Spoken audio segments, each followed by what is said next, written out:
das coisas mais desafiadoras, acredito eu, é lidar com a ingratidão. Quando as pessoas não te reconhecem e você nunca teve um vínculo com elas, talvez isso até cause um desconforto apenas. Mas quando são pessoas cujas quais você ajudou, certo? Você impulsionou, e essas pessoas, no momento em que você mais precisa, talvez não envolva nem recurso financeiro. Não é nada disso. É só, né? É só oi, sou eu. Isso aí. Muito obrigado, reconheço. Eu lembro o caso de uma cantora que ela estava praticamente zerada.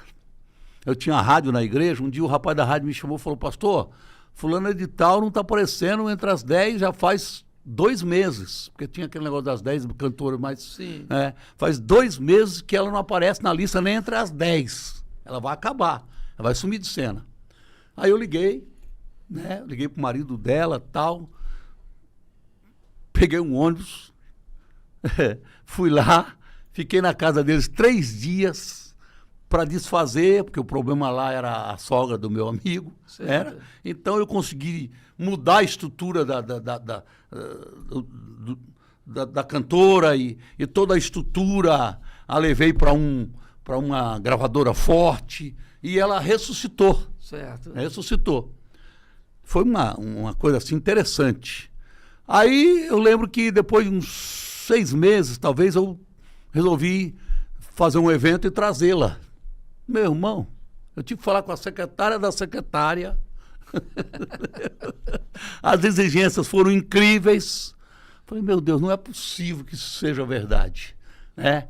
Então, esse negócio é muito difícil, porque além da pessoa não te agradecer, ainda é uma ingratidão que machuca, que dói, né? Então, eu tive muita experiência desse tipo. Então, até hoje eu ainda tenho. Tá, vamos tentar lembrar o contrário, então, certo? Cita pelo menos uns...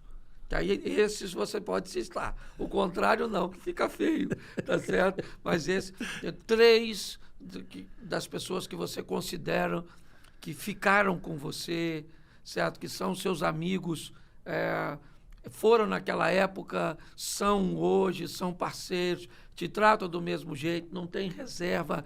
Você tem aí pelo menos 3 que você... Se não quiser citar também, você fica... Não, Cláudio, eu posso citar dezenas, porque realmente, graças a Deus, nesse aspecto, Deus me deu amigos queridos demais, ficaram aí. O próprio, que todo mundo sabe, não é segredo para ninguém, da minha amizade com o Silas. Né? O Silas sabendo levar é uma moça, como eu falo. Sabendo, né? Levar. Sabendo levar. Tem que ter sabedoria, discernimento espiritual, revelação profunda, porque se não souber, meu irmão, a coisa fica feia, né? Então, eu posso citar o Silas, né? Que nossa amizade nunca foi abalada, por quê? Porque eu sei levar.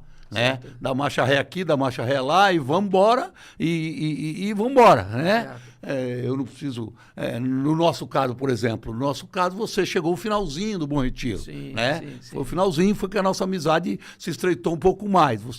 Eu estou aqui no seu podcast, né? Podia não estar. Então, eu sou muito grato a Deus por isso. Aliás, eu quero dar testemunho aqui dessa amizade, né? Do seu carinho.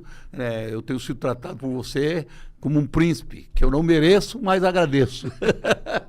E todos os outros. A gente tem um grupo de amigos no WhatsApp, que você pega todos aqueles amigos, né? Todos eles, Gregório, Ezequiel, Silmar Coelho, Flomarion, toda essa turma. A gente é muito grato, porque, né, todos eles mantêm essa amizade, cada um do seu jeito, da sua maneira, mas a gente é muito grato. Fora isso, outros amigos, como, por exemplo, o pastor Eduardinho. Eduardinho é um amigo, né? Que no contexto da Assembleia de Deus do Bom Retiro, ele não era um pastor de destaque, não era uma igreja grande, mas se tornou um amigo assim tão íntimo, né? Uma pessoa que me surpreendeu em todos os aspectos, né? Pastor Isaac de Bragança Paulista e tantos outros pastores que até a gente citar o nome, até a gente pode cometer um crime de não lembrar. Mas eu sou muito grato a Deus por isso. Também cantores, né? Que a gente ajudou, que a gente deu força e que onde encontra é a mesma coisa, tipo Matos Nascimento, que fez parte do auge do Bom Retiro, né? Foi a maior multidão que a gente teve de um cantor no Bom Retiro, foi Matos Nascimento. Foi Matos Nascimento. Naquela época áurea do Matos, ele marcou para lançar gravar não lembro se era LP na época, ou era CD, alguma coisa, né? Acho que era CD já. E a igreja não coube, foi simplesmente assim uma coisa de louco a multidão que apareceu para esse dia. E então a gente tem que ser grato, né? Lázaro, por exemplo, que era um amigão, né? Foi amigão até o final. Então tanta gente que a gente tem que ser grato. Bom, Jabes, agora uma coisa que eu já até falei com você uma ocasião e que é algo que eu gostaria de trazer aqui. Você casado, certo? 3 filhos? 3 filhos. 3 filhos. 2 rapazes e uma moça. Isso. Ok? Bom, você enfrentou um divórcio, certo? E um divórcio já é difícil para qualquer um, tá certo? Você enfrentou um divórcio com 3 filhos. 3 filhos. O que acaba sendo mais doloroso. Perfeito. Ainda. Você enfrentou um divórcio sendo pastor, o que agrava. Verdade. Tá certo? E você enfrentou um divórcio sendo um pastor da Assembleia de Deus. E não de uma Assembleia de Deus, mas de uma das maiores Assembleias de Deus.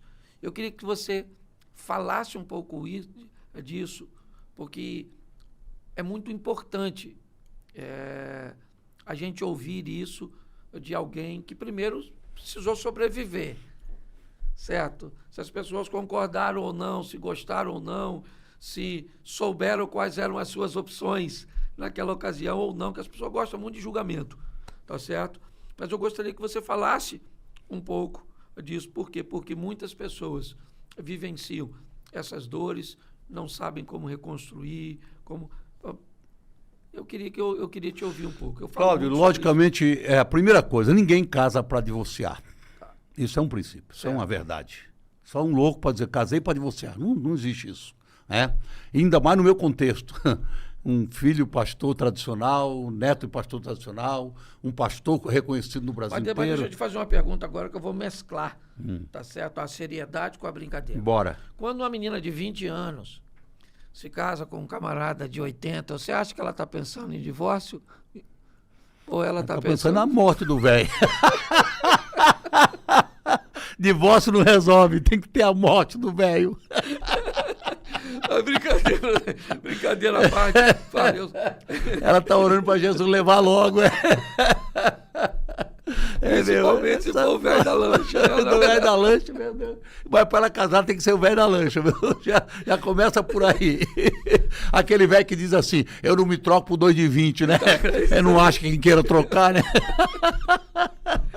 Mas vamos lá. Mas, Cláudio, então você sabe assim, então dentro desse contexto de toda a minha história e tal, você jamais casa para divorciar. E eu jamais. Eu lembro uma vez que eu entrei num lugar para pregar e deixei de pregar porque tinha lá no púlpito 3 caras que eram divorciados. Então, para mim, era um choque isso. Okay. Eu não aceitava um negócio desse. Eu nunca fui muito radical nas atitudes, mas eu me preservava. E, de repente, eu descubro que meu casamento não existe. Okay. Que eu vivi um casamento de fachada, né? E vamos levando. 1 ano, 2, 3, 10...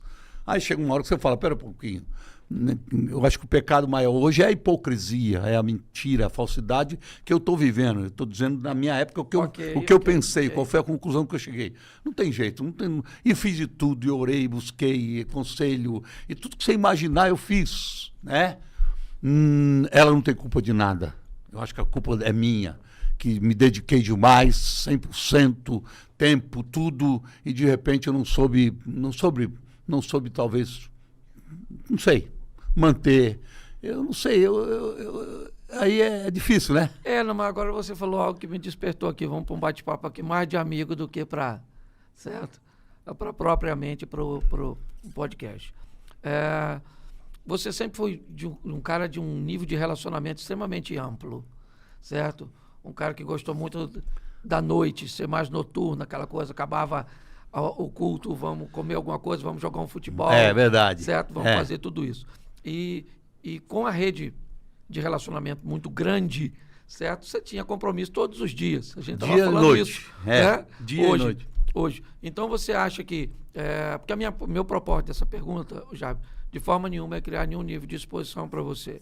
Você sabe que nós somos irmãos. Claro. Mas é entender o quanto esse ativismo, esse excesso de atividades pode comprometer a É veneno. integridade de um relacionamento. Sem nenhuma dúvida. Certo? Se você tivesse hoje, né, que dar um conselho, porque provavelmente, eu costumo dizer o seguinte, o fracasso começa a acontecer enquanto você ainda está no sucesso. Perfeitamente.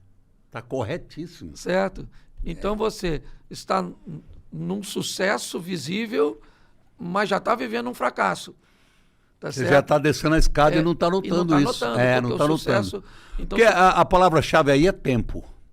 Tempo. Okay. Você tem que separar tempo. Você tem que saber separar tempo com a família, tempo com a igreja, tempo com o ministério, tempo com atividades. E isso eu não soube separar. Okay. Eu não soube separar. Confesso que não.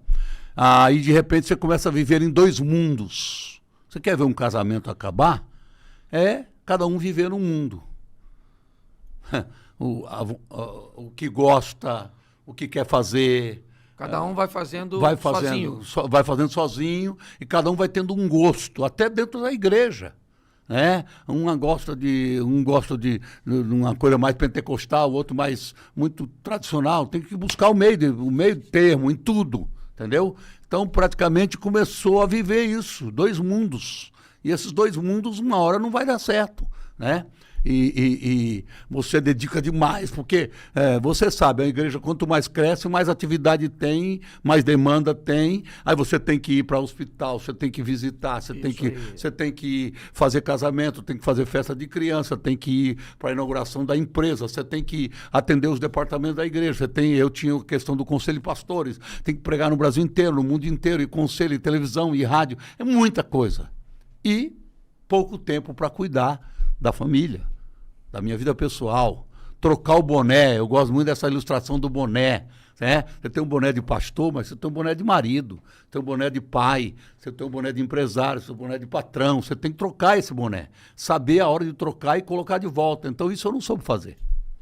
Olha, que grande lição nós estamos recebendo aqui. Eu não soube fazer. Hoje.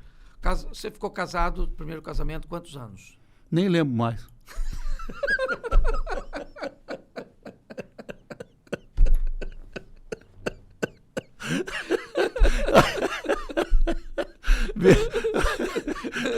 Então, vamos acho que são 39 anos. Ficou 39 anos? Olha só. Quase 40.